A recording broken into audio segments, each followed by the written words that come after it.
So we're doing something called, I think we call customer-driven innovation at PayPal. But basically, this defines a healthy product lifecycle.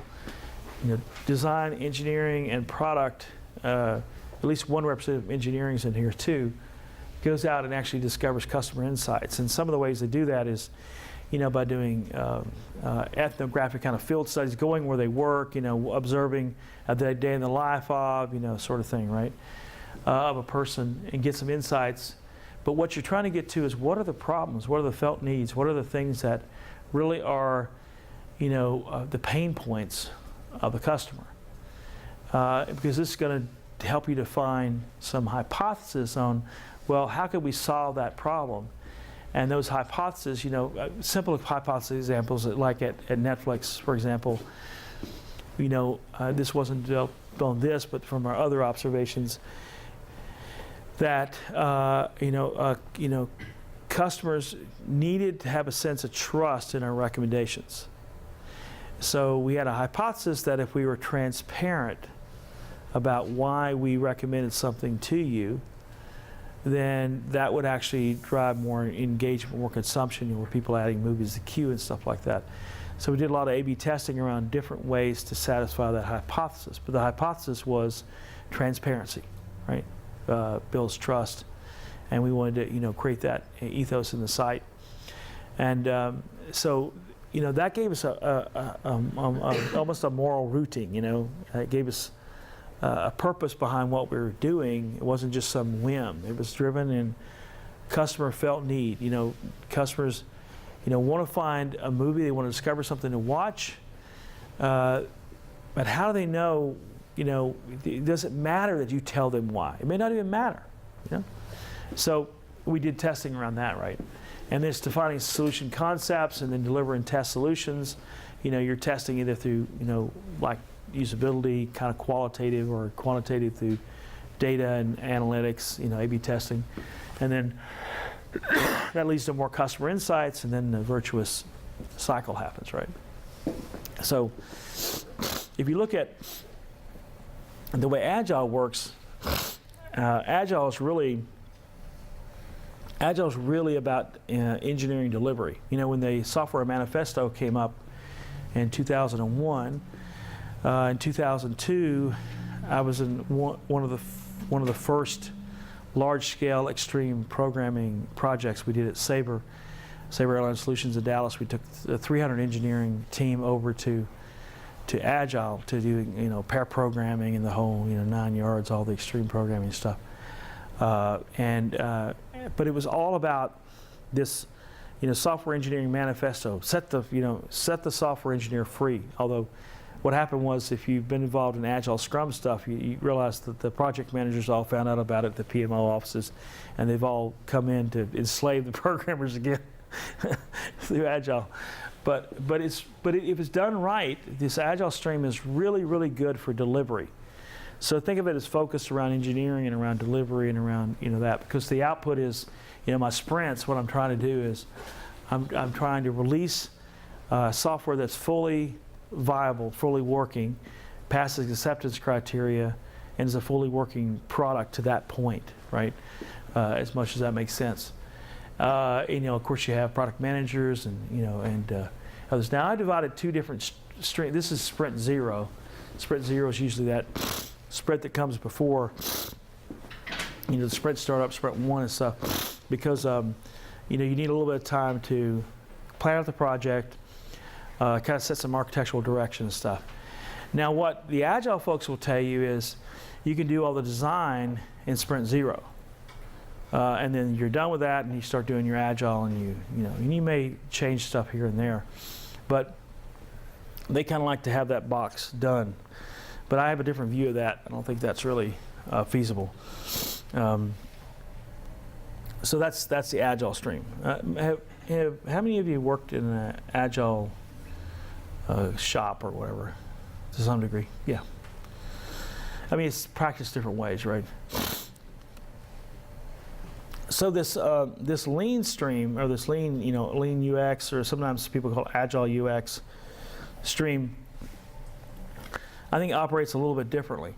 And this is the way we approached doing our checkout experience, and we're doing our other experiences, is instead of releasing code that's passing acceptance criteria, you're releasing a prototype into customers' hands.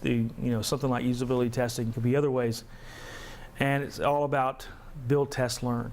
It's all about learning. It's all about validating.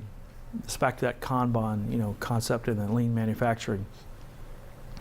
So it's not about the scalability or the viability of the actual software engineering piece itself, but about getting it in the hands of customers and learning as fast as possible.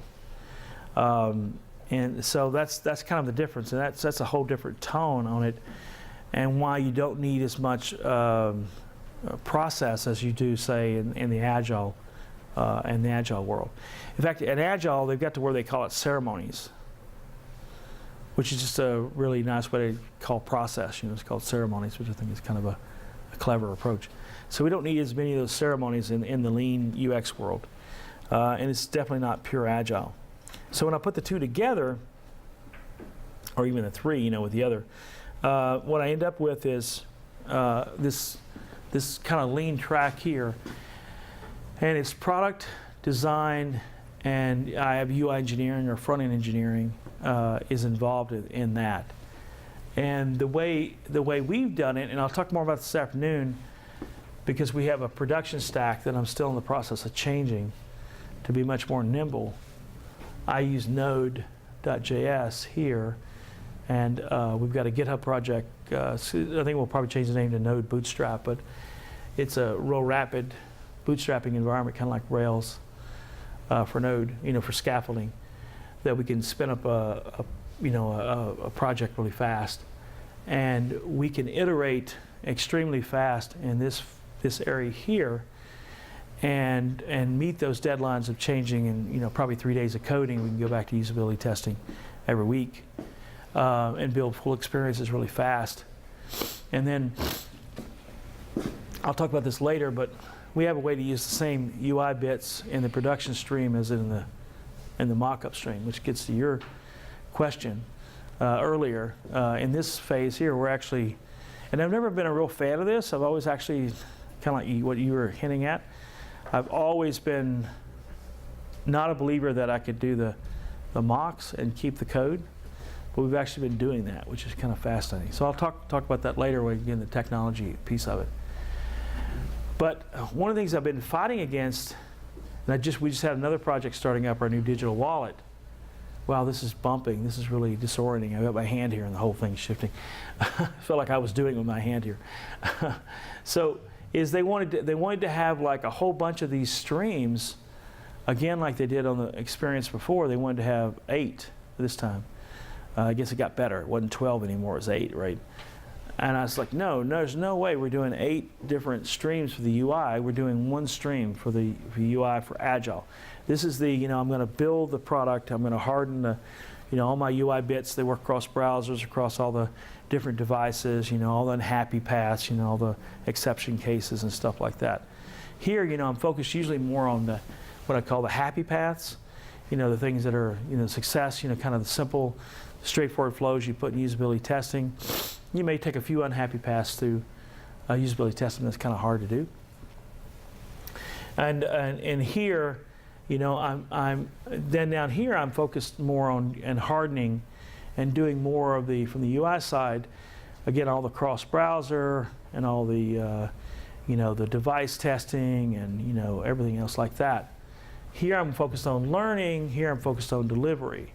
The same engineer can be doing the same thing. And reinventing checkout, we only had 3 or 4 at the most, 4 user interface engineers, front engineers, building that whole experience. And there are a lot of exceptional cases, as you can imagine, in a checkout flow like that. Even though it looks simple, just to be a few. As you know, if you're doing checkout, there's a lot of exceptions. That's where a lot of the problems live. So this is the model. We end up with multiple dev streams because we have all these domains like money and payment and risk and everybody else, and they're big organizations and teams. And so it kind of makes sense to have, let those be done. Now the checkout team itself, we try to keep that to one team, the dev team, the engineering team.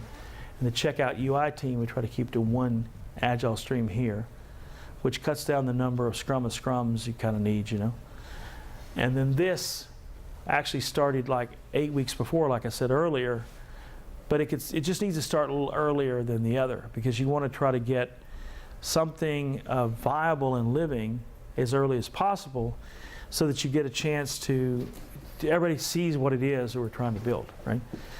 And again, the model we followed was actually to build it, every week it was being built and released for usability testing, not through our big delivery engine, but through our usability